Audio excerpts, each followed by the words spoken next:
Thank you for joining today's session. And it's a pleasure to have you all here for this particular webinar, where we are privileged to have with us highly esteemed expert in the field, Dr. Chakshu Chaudhry. Dr. Chakshu Chaudhry brings a wealth of knowledge and experience, having served as the medical director of Summa Genomics and as the head of senior consultant at Redcliffe Labs. Her expertise in genetic counseling, analysis, interpretation, and reporting of complex genomic lab tests has been instrumental in advancing patient care and research. Dr. Chaudhry's academic contributions are equally impressive, with over 40 publications and book chapters in many prestigious journals, and has been recognized with numerous awards for her research presentations. Currently, Dr. Chaudhry serves as a consultant medical geneticist at Chaitanya Motherhood Hospitals and In-Depth Diagnostic Center, as well as at Strand Life Sciences, where she continues to push the boundaries of medical genetics. We are thrilled to have her here today to share her insights and knowledge. Please join me in welcome Dr. Chakshu. Yes, ma'am, over to you. Thank you. Thank you for joining and contributing to us. Thank you. Thank you, Dr. Krishna. Am I audible to everyone? Yes, ma'am. So thank you so much for the kind words and for inviting me to share my insights on this topic. So I'll just share my screen and start presenting.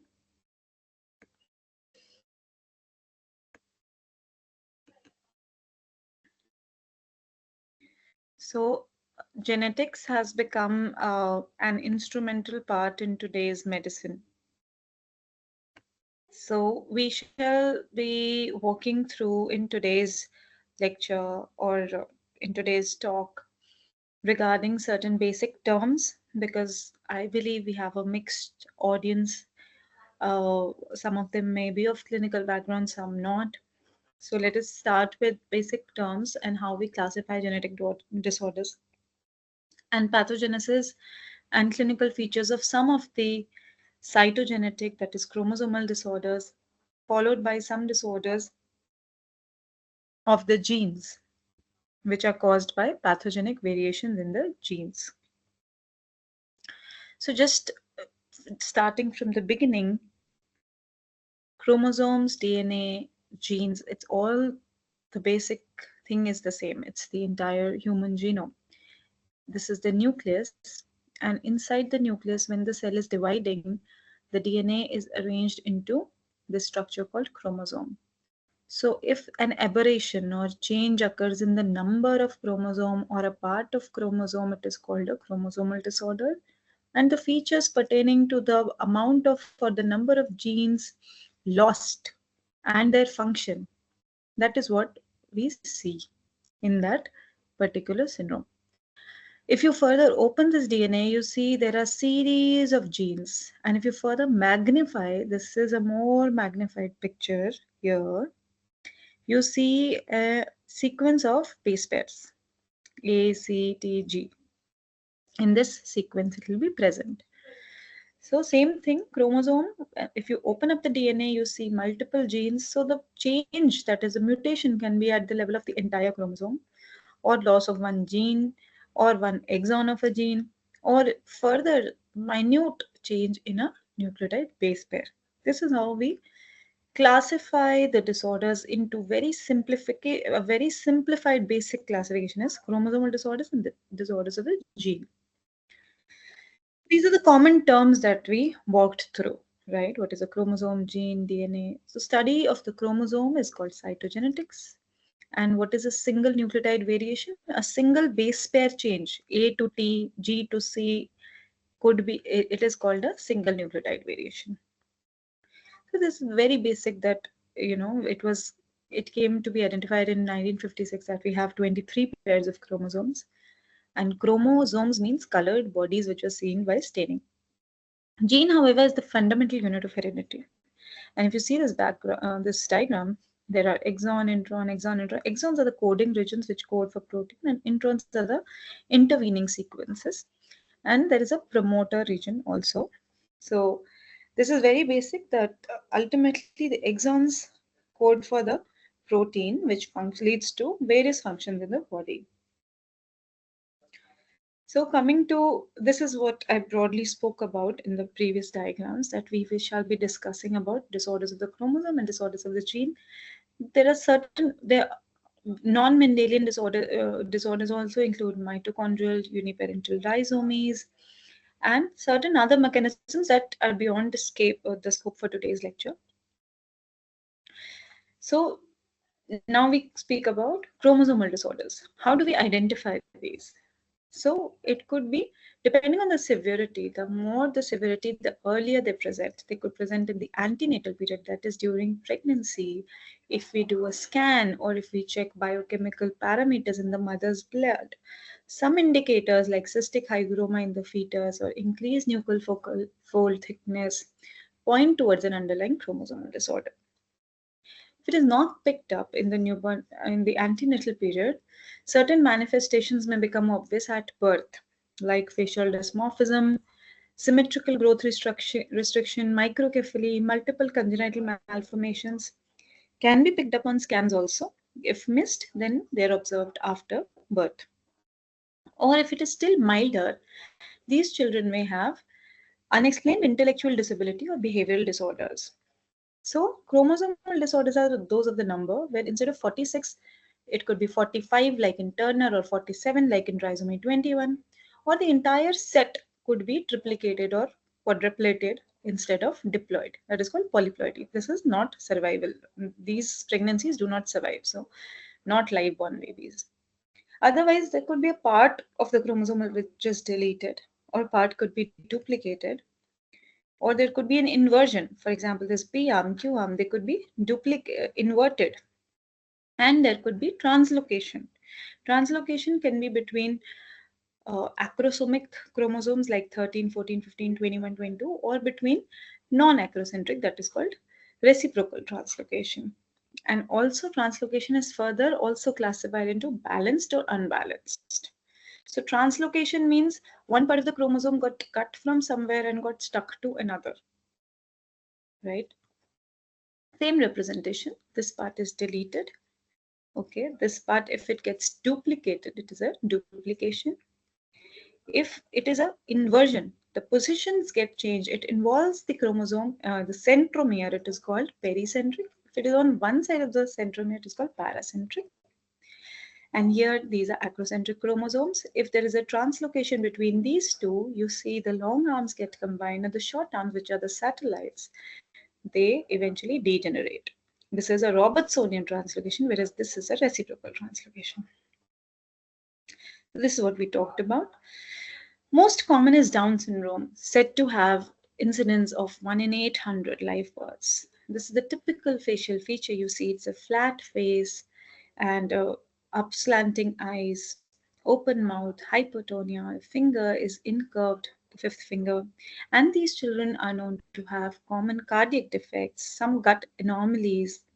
They are prone to having hypothyroidism and autoimmune disorders and leukemia after a certain age.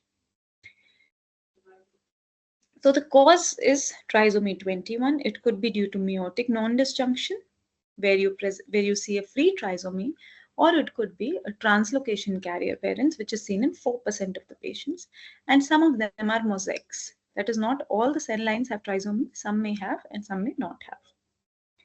So how do we detect this? By doing a karyotype. Karyotype is just a pictorial representation of the chromosomes. And if you see here, instead of 2 chromosomes, it is 3. This is trisomy 21. Other tests, modern tests, are FISH. FISH is a targeted test. It detects only, so it is a fluorescence in situ hybridization. Fluorescent probes are put for chromosome 21. You should ideally see 2. If you see 3, it detects trisomy 21. And RSCGH, it is also known as chromosomal microarray. It is an advanced test. It is generally used for microdeletion syndromes, where the deletion or duplication is very minute, but it can also be, but it is capable of detecting Down syndrome also. Coming to the second most common is Klinefelter syndrome. It occurs in males, but instead of XY, they have 2X and 1Y. So these patients have habitus such that they are generally taller, but the phallus, the genitals, are not normal. They may have hypospadias, small phallus, and intellectual disability, language problems they may have. During adolescence, they may have breast development and small testes. Infertility is also common. If you see here, these patients have two X and one Y. Mosaic. So instead of, this is mostly they have 47 XXY, but mosaic forms are seen where they have multiple cell lines within the body. And it is said that the more the number of X in a body in a Klinefelter syndrome, the lower the IQ falls. Coming to the third chromosomal syndrome, Turner syndrome.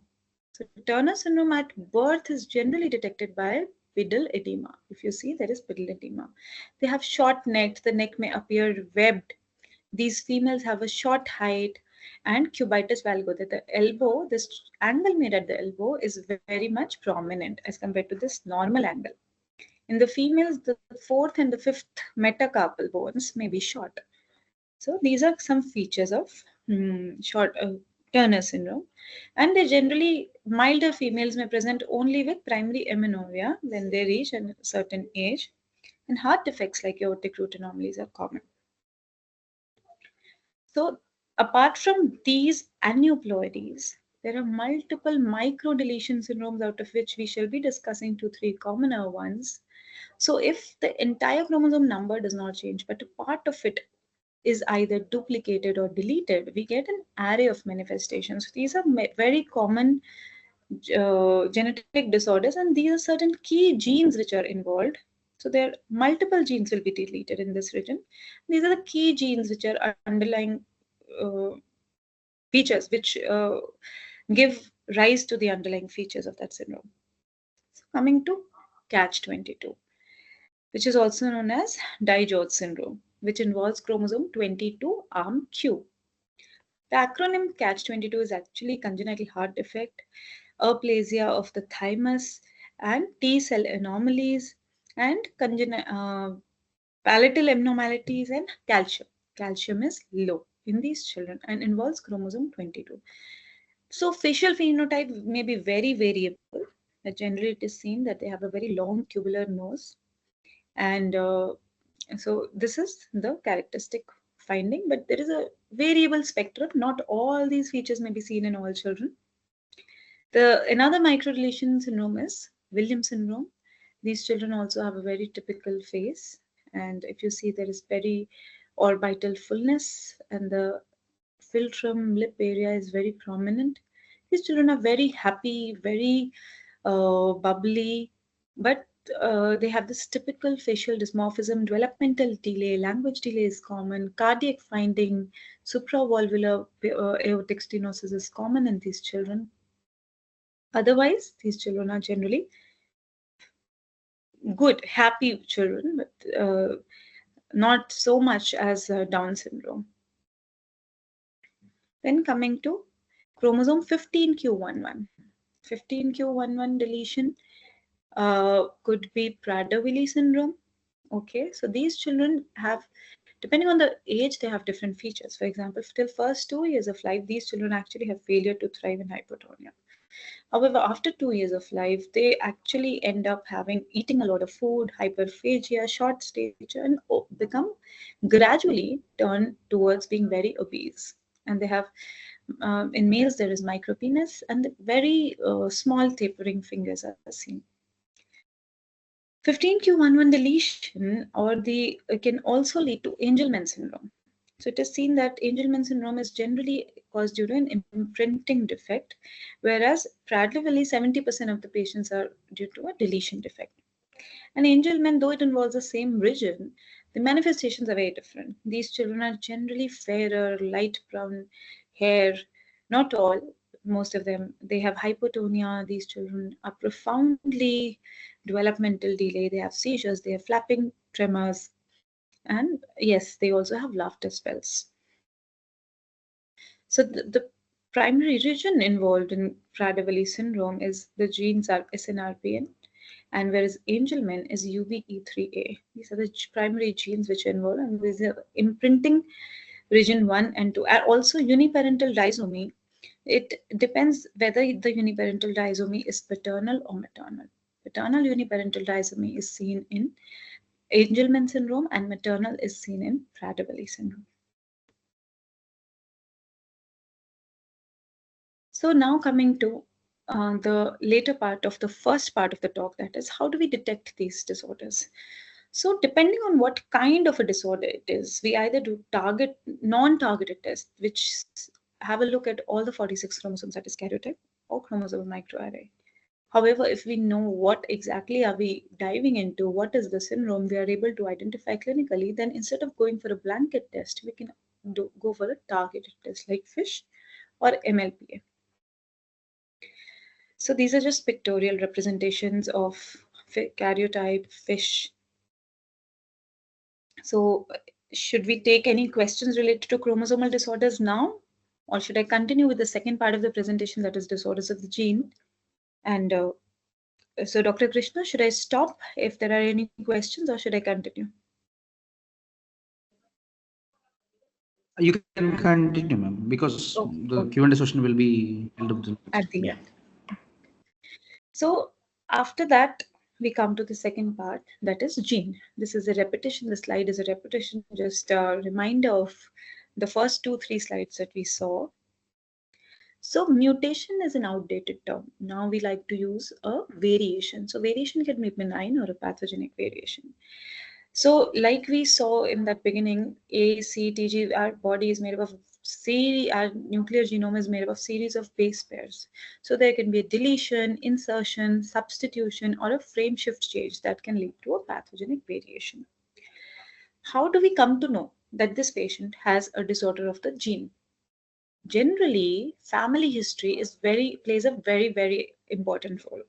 If there is a family history of consanguinity, that is marriage between blood relatives like cousins, second cousins, first cousins, or niece and uncle, or nephew and aunt, which is not uncommon in many parts of India. So in such places where the gene pool is shared, it is likely that probably both the partners are likely to be carriers of a common gene mutation, common pathogenic uh, disease causing carrier they could be. And when they get married, there is 25% chance of having a child with a recessive kind of a genetic disorder. Or for example, you have a child who has some features and the similar features are present in one of the parents. So that is an autosomal dominant pattern that you see, which is vertical transmission in the family. Or on the other hand, you see that the parents are fine, but the children, 2 or 3 children, have similar features of, say, developmental delay seizures. So that is called a horizontal pattern seen.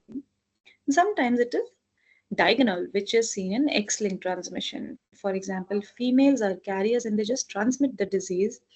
They themselves are asymptomatic, but this female's brother, that is uncles, maternal uncles, could be affected. So this is an inheritance pattern becomes very important, which is elicited when we take detailed family history. These children who are affected with a monogenic disorder could have constellation of certain clinical features. For example, hemophilia or thalassemia. If a child comes to you with anemia and hepatosplenomegaly at around 6-7 months, and the child is transfusion dependent, you suspect this could be a beta thalassemia major. Or, for example, a child who is short statured, has bowed legs, the upper segment lower segment ratio is such that the legs and the arms are shorter, you tend to think of a skeletal dysplasia. Facial dysmorphism could be characteristic in certain syndromes, for example, Rubinstein-Thiebaud syndrome, and there are so many others.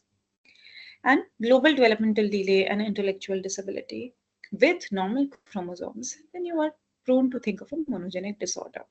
This is the Mendelian pattern of inheritance we talked about. For example, certain disorders are autosomal dominant, like achondroplasia. One of the parent is short, dwarf. There are 50% chances that in each pregnancy, the child could be affected, and 50% chances that the non-affected chromosome goes to the child and the child is unaffected. Sickle cell disease, it is a disorder of Autosomal recessive disorder. So both the parents have to be carriers, and there is chances that 25% children will be affected, 50% will be carriers, asymptomatic like the parents, and 25% the child is not a carrier, not affected. Then there are diseases like X-linked recessive disorder like hemophilia, which manifests in males and female is a carrier. And X-linked dominant disorders like hyperphosphatemia and Rett syndrome, Wolff syndrome. These are disorders, examples of X-linked dominant disorders. So one of the common monogenic disorder is Noonan syndrome. It's very common. Most of the Noonan syndrome may not be diagnosed because they do well in life.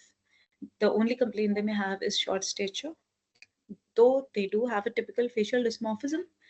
But depending on mutation to mutation, it may not be very typical. Generally, they have anti-mongoloid slant, a coarse face, rounded face in the beginning when they're young, and as they become adolescent, they have a triangular face. Cardiac anomalies are characteristic. So these children have pulmonary stenosis, pectus deformity of the chest, and so these are the cardinal features. Another autosomal dominant disorder is tuberous sclerosis. Involves TSC1 and TSC2 genes. So classical features here are, if you see, these patients may present with seizures, and if you do an MRI, you see subependymal nodules or multiple cortical tubers, which are characteristic of tuberous sclerosis. There can be subependymal giant astrocytomas, retinal hematomas seen in the eye, or in the kidney, there can be angiomyolipomas, which can be seen on imaging. And inside, more cutaneous findings, which can be seen clinically, are ash leaf macule. If you see, this is a hyperpigmented macule seen on the back generally. Facial angiofibroma, generally seen on the nose and the cheek area. Chagrin's patches, a dry crocodile-like skin seen on the, usually on the trunk. Ungual fibromas, which is seen in the nail bed. And rhabdomyomas of the soft tissues. These are certain other markers of tuberous sclerosis. So coming to the third syndrome, which is Fragile X, we talked about X-linked inheritance. So this is common in boys and presents with intellectual disability, large ears, prominent chin, triangular face. These children have behavioral issues like ADHD and seizures. Females may also manifest actually, but not in the same pattern. They generally have premature ovarian insufficiency. That is the most common presentation in females. And female carrier is likely to have a male affected child. The mode of testing here becomes triplet primed PCR because this is not, this is actually triplet disorder. There are CGG repeats, and if the numbers increase to a certain extent, it leads to Fragile X syndrome. So generally we say up to 50 is normal, up to 50 to 200 is pre-mutation, and more than 200 repeats, it is full-fledged Fragile X syndrome. This is in males and similarly in females. Coming to another autosomal recessive disorder, spinomuscular atrophy. Depending on the severity, they are classified into type 0, 1, 2, 3. So these children have motor developmental delays, muscle weakness, and some of them may not even able to sit, and they are called non-sitters. Some of them are milder, and they are able to sit but they're not able to stand or walk and become dependent on the wheelchair. However, the intellect is fine, and actually it has been seen that the carrier frequency of SMA is not very less. It is as high as 160. So this is these are the classical features of spinomuscular atrophy: tongue fasciculations, areflexia, apart from proximal muscle weakness. And here the causative gene is SMN1, and an MLPA is required to detect the exon 7 deletion, exon 7 or exon 8 deletion in SMA. So like I mentioned, depending on the severity, it is numbered as 0, 1, 2, 3. The most severe present prenatally, some present less than 6 months of age, some at infancy, some later, and some, the mildest form, occurs even in adulthood and presents with proximal muscle weakness and fatigue. So, with the advent of gene therapy, there are numerous treatments available in SMA, and it is very important that we briefly touch upon in this today's webinar. Spinraza is an antisense oligonucleotide treatment available for SMA, and risdiplam is also available. Zolazma is also treatment available for type 1 SMA. Then we come to muscular dystrophies. Since we're talking about SMA, which is a myopathy, we will also talk about one muscular dystrophy. Basically, Duchenne muscular dystrophy is an X-linked recessive form common in males. Incidence is 1 in 3,500. Carrier females and affected males, they generally are fine till 2 years of age. When the parents start noticing that the gait is waddling, the child is not able to stand up from sitting down, there is lordosis, and gradually there is cardiomyopathy, and the cause of death is generally in their 20s, leading to due to cardiorespiratory failure. So DMD is a very big gene, has 79 exons, and MLP is generally able to pick up in about 70% of the cases the exon deletion. CPK levels, actually the diagnosis can only be made on clinical history and examination, and in ancillary finding of CPK helps. However, a molecular diagnosis by an MLP or sequencing will help in genetic counseling and further planning the pregnancy if they want another child. So antisense oligonucleotide treatment is also available for TMD. Eteplirsen and viltolarsen, these are the drugs which are being available. Atalorin is also, it's been quite a few years that stop codon read-through strategy is the mechanism of action of this drug. Gene therapy by CRISPR-Cas9 mediated gene editing is also available. Coming to the next disease, cystic fibrosis. It is also an autosomal recessive disease. It was earlier thought to be a disease of the West, in which the secretions in the body are not able to be dissipated and they get accumulated, leading to recurrent lung infections, also obstructive lung disease and pancreatitis, and in males that it can lead to infertility. In newborn period, they can present with meconium ileus, failure to thrive, but the general most common presentation is recurrent sinusitis, bronchitis, recurrent pneumonia, and pulmonary cause is the most common cause for mortality. This is the diagnostic criteria for these children. But generally, see, with the advent and the easy availability of genetic testing, CFTR gene sequencing is done. So, FDA-approved drug for CF is Orkambi. Lumacaftor is also available. Ivacaftor is also available, which acts on the CFTR gene ion channel and helps in enabling its function. So what are the tests available for different type of disorders of the gene? Like we discussed in chromosomal, we could actually either target, for example, there is a family history of a known disease and that person has already been tested and we know which gene, which mutation, we can do a targeted test like PCR or Sanger sequencing. However, if we are not sure what syndrome it is, we are not able to pinpoint which gene is involved, then whole exome sequencing or certain panels can be of use. And before going for these tests, it is important that the patient undergoes a pre-test counseling before they go for the test.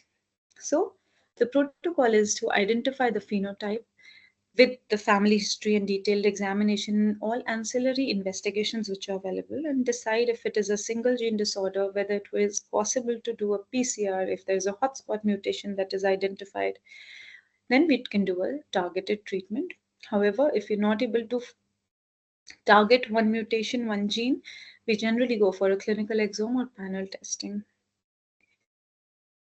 So the take-home message for from today's talk is that rare diseases are not so rare because India consists of a very large population, and there is a mixture. The populations here are very consanguineous in certain areas, and inbreeding is very common in a lot of communities of India.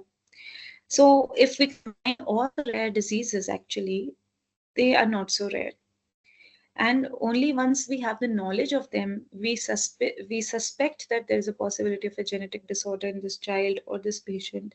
Only then can we send this child to a clinical geneticist. Complete history and examination helps in identifying what kind of a genetic disorder it is, so that we can help in diagnosing and providing a molecular result to the patient. So thank you. That's all that I have. I'll be happy to take any questions. Dr. Krishna? Yes, ma'am. Thank you for the exceptional talk, ma'am. It was not only informative, but also, you creatively illustrated with a lot of engaging images that made us everything so easy to understand. And you touched from the screening methods and recent diagnostic options to all the chromosomal anomalies. So thank you for the great session, ma'am. It was truly excellent. And we have a couple of questions, ma'am, from Q&A session. Should I stop The question sharing? from, yes, ma'am. Yeah. Okay, 1 second.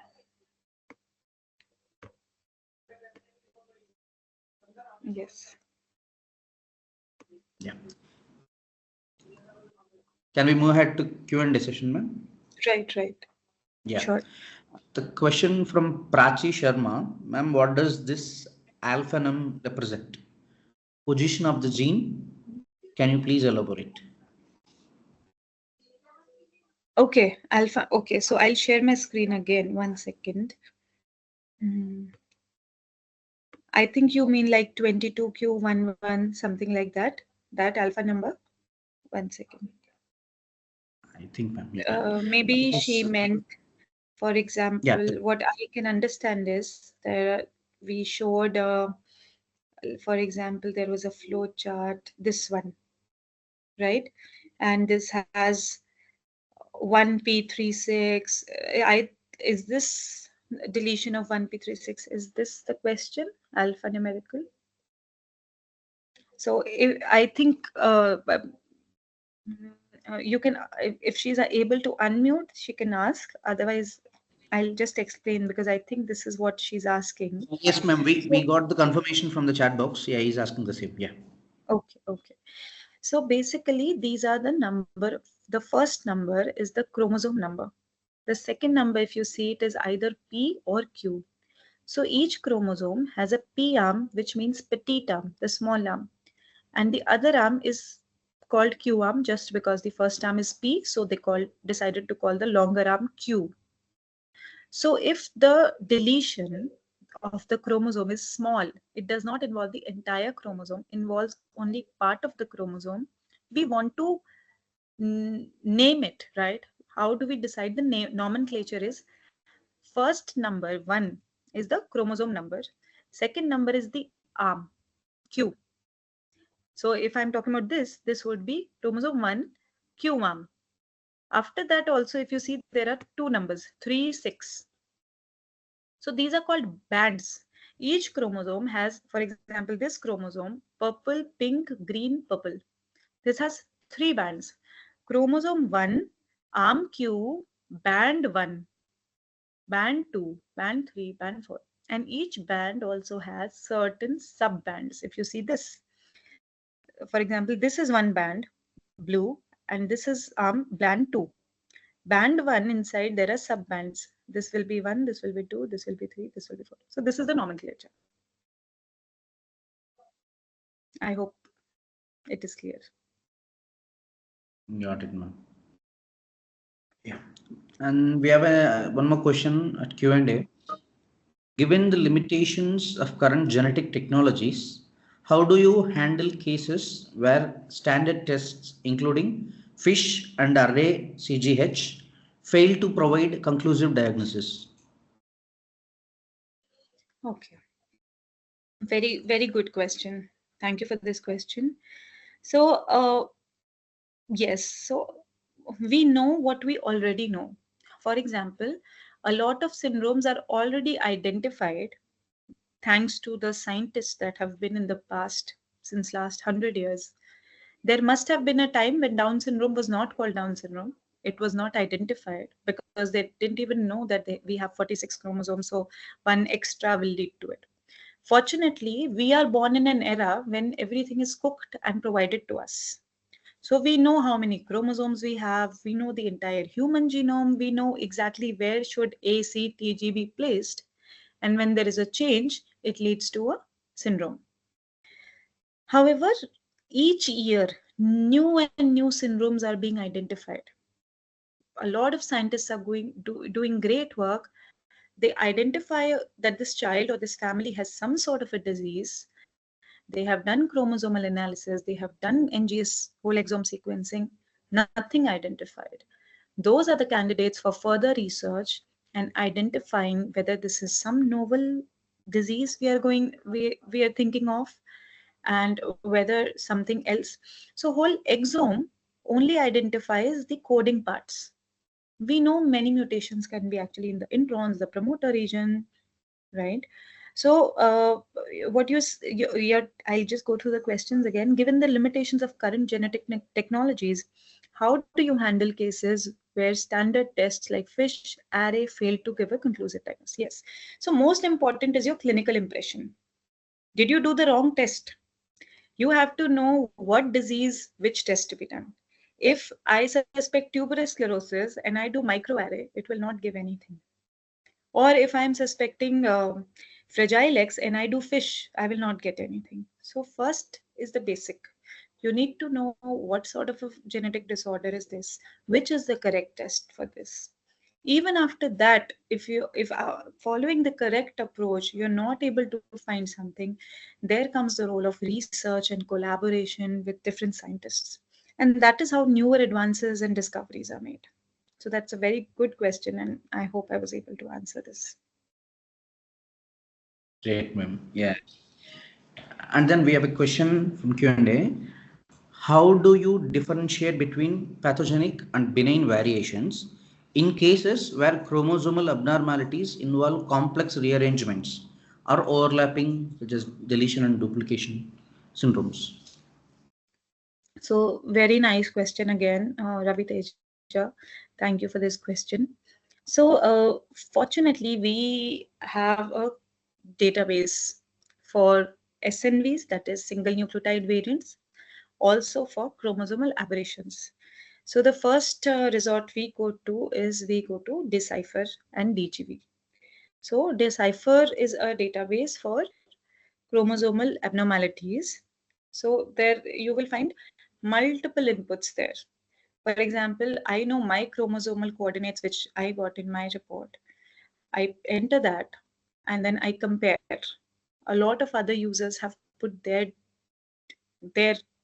genetic coordinates, and they have written, okay, my patient had these features and this was pathogenic, or my patient had these features and this was not pathogenic. This is one way. Second is we generally want to look at the size of the deletion or duplication. Deletions are generally more disease causing rather than duplications, generally. Then we want to look at the size. We generally see how many kilobase pairs, what is the stretch of the deletion, how many genes did it involve. It may involve 20 genes, but none of those genes may be actually disease causing or related to significant functioning in the body. So we generally look at the coordinates, how big or small is the deletion, what is the extent of genes involved, how many of these are disease causing. Then most important is clinical correlation. Whether what we suspected clinically, what the patient's features are reported in this deletion. Like I said, we go through databases and check. So if it matches, then it is more likely to be correct. If it does not match, it could be just a benign finding. Another way is that we want to check the parents. If the parents do not have manifestations, but they have the same sort of a deletion duplication, that means it is just inherited from one of the parents, and that is probably not what is causing the disease, and we want to look for more. I hope that answers. Yes, ma'am. Clear. And we have a couple of questions more. The question from John Daniel. Thank you, ma'am, for your informative talk. Could you please discuss the ethical implications of detecting incidental findings during chromosomal analysis, particularly in pediatric cases, and how you decide what information to disclose to families? That's also very, very good question. Thank you. So we have guidelines. Number one, if you want to see secondary findings by ACMG, there's a paper which gives you conditions which need to be reported. So first and foremost is whenever patients and their families decide to go for genetic testing of their child, they need to sign a consent form.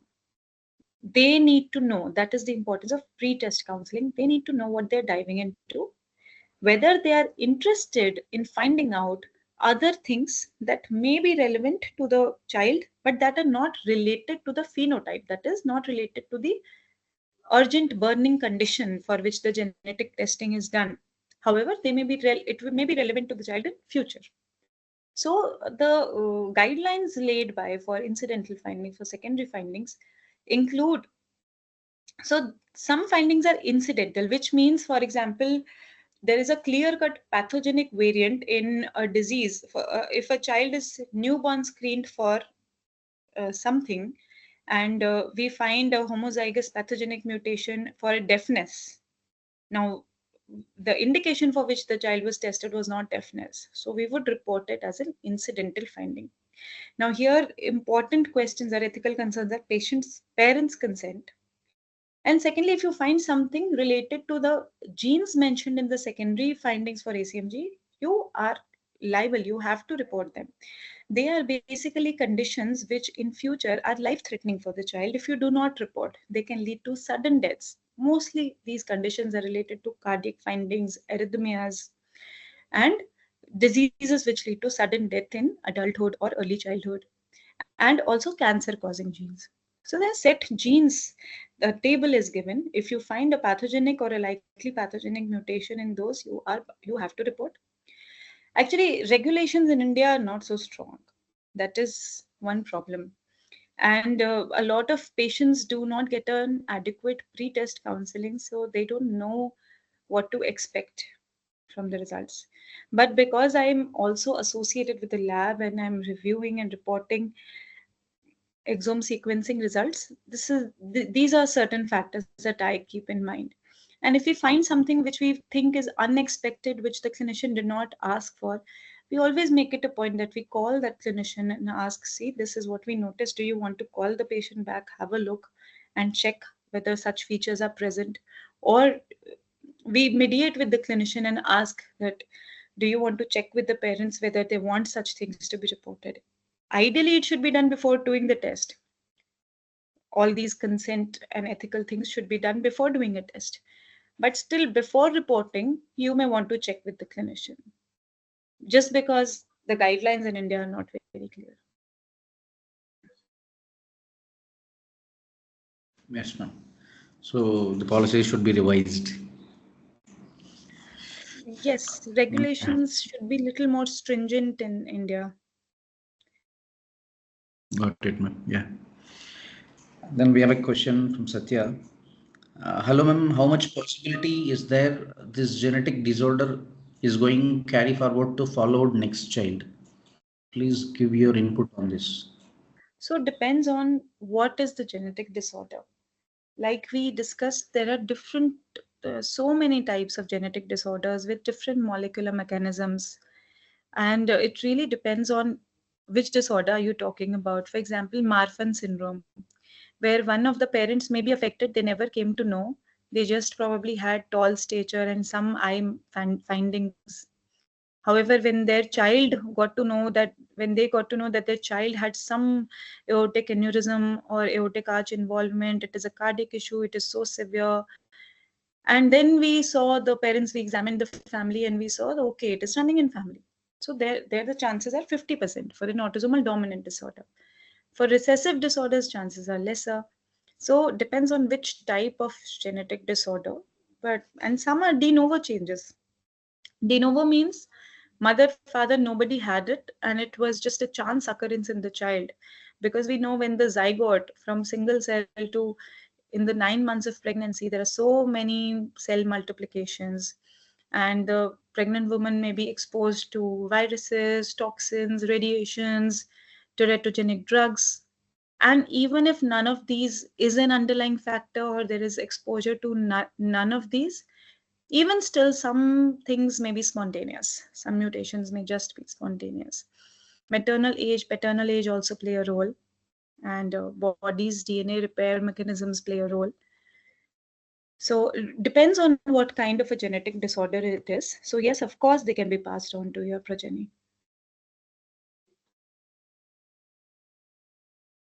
Got it, ma'am. And there is a question. Hi, Dr. Chakshu. I was curious if you have used optical genome mapping tools to identify structural variants. Okay, very nice question. So yes, I am associated with a lab which does low pass genome sequencing. But I myself am not aware of the science behind it, the technology behind it, because I'm mainly involved in interpretation and analyzing. But yes, it's an area of interest. So, yes, that's all I can say. Got it, ma'am. And yeah, I think I'll share Fatima. Thank you for the information presentation. I have a question regarding Klinefelter syndrome. In cases where there is a strong clinical suspicion of Klinefelter syndrome, what are the chances that the karyotype report could still come back negative? Hmm. Could you please explain the factors that might contribute to a negative result despite clinical indications? Yes, it could come out to be negative. Most common reason is so first you have to check your clinical diagnosis. When you get a report which is negative, you have to revisit the patient and check. There are so many syndromes which mimic Klinefelter syndrome. For example, a male having certain female-like features.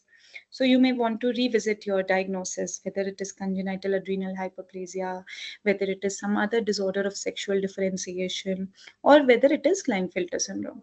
So if you're pretty sure that, okay, I think this result may not be correct, and I am pretty sure this is Klinefelter syndrome, then one reason why it may not show up in karyotype is mosaicism. So most of the sex chromosomal aneuploidies are known to be notorious for mosaicism, and it is not necessary that low mosaics will be less severe clinically. So most common reason is that in karyotype there are multiple metaphases that need to be checked. For example, only 10 or 20 were checked, and in all those you saw normal XY. Maybe in the 21st or 22nd you could have found double XY. So I think checking more number of metaphases is important. One reason could be mosaicism. That is what I can think of.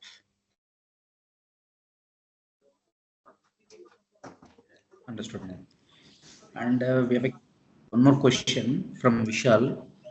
There are a lot of controversies in the field regarding the interpretation of CNV, copy number variations, and how do they influence clinical decision making in your practice?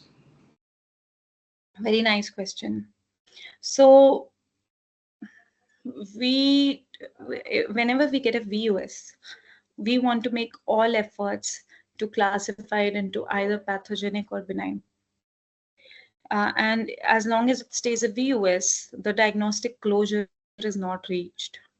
And based on that, major decisions, for example, therapeutic, or in case the couple wants to plan another child and want to undergo a prenatal test, all those cannot be done.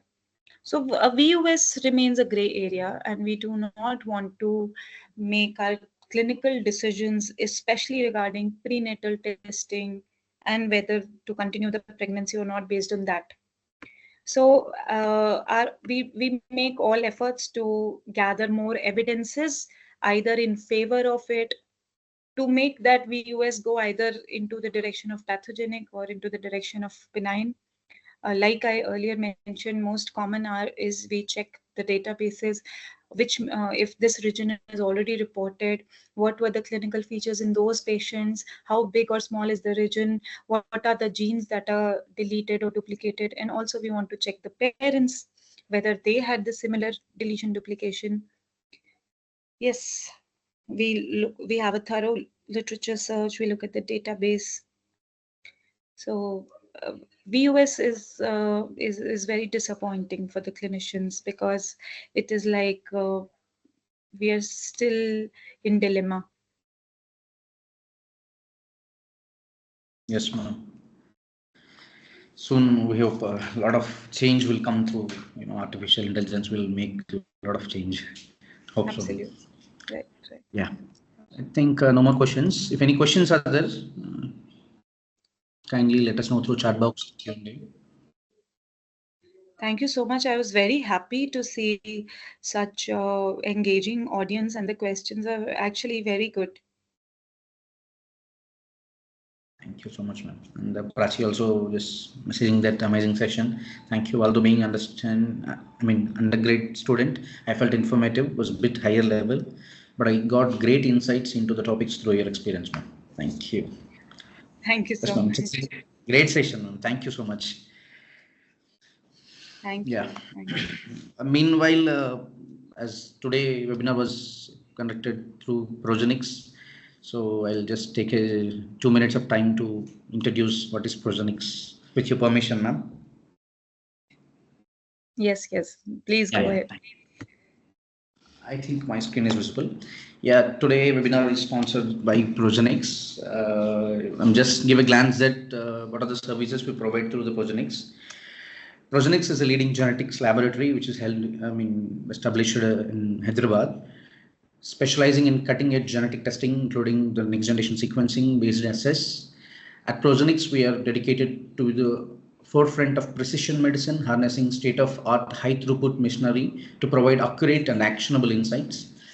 Our laboratory is not just about technology, it's about the people behind it. Our team comprises highly experienced doctors, accomplished scientists, skilled genetic counselors, and expert bioinformaticians too. So together we are committed to advancing personalized healthcare, delivering tailored solutions and delivering innovation in the field of genetic testing. And we have a lot of services. In a glance, we have clinical and preventive genomics in a sector, as we provide NGS, MLPA, CMA, NIPT, Sanger sequencing. And along with the preventive genomics, there is a very specialized test what we have provided, Wellgenics, Gutgenics, Fitgenics, and Medigenics. As such, we have a products called Wellgenics, where we have usually focused on the nutrition, metabolism, heart health, immunity, brain function, and gut health in 360 degrees of your health.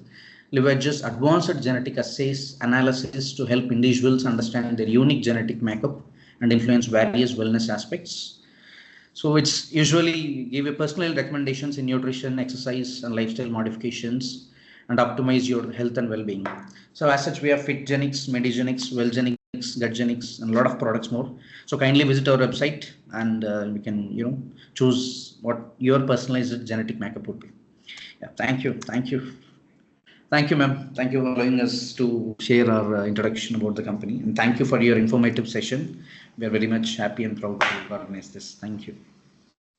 Thank you so much, Dr. Krishna, for giving me this opportunity. And I really enjoyed interacting with everyone and answering the questions. I hope I did justice. Thank you. Yes, ma'am. Absolutely. Thank you, ma'am. Thank you so much. Right, ma'am. Bye. Thank you. Thank you, ma'am.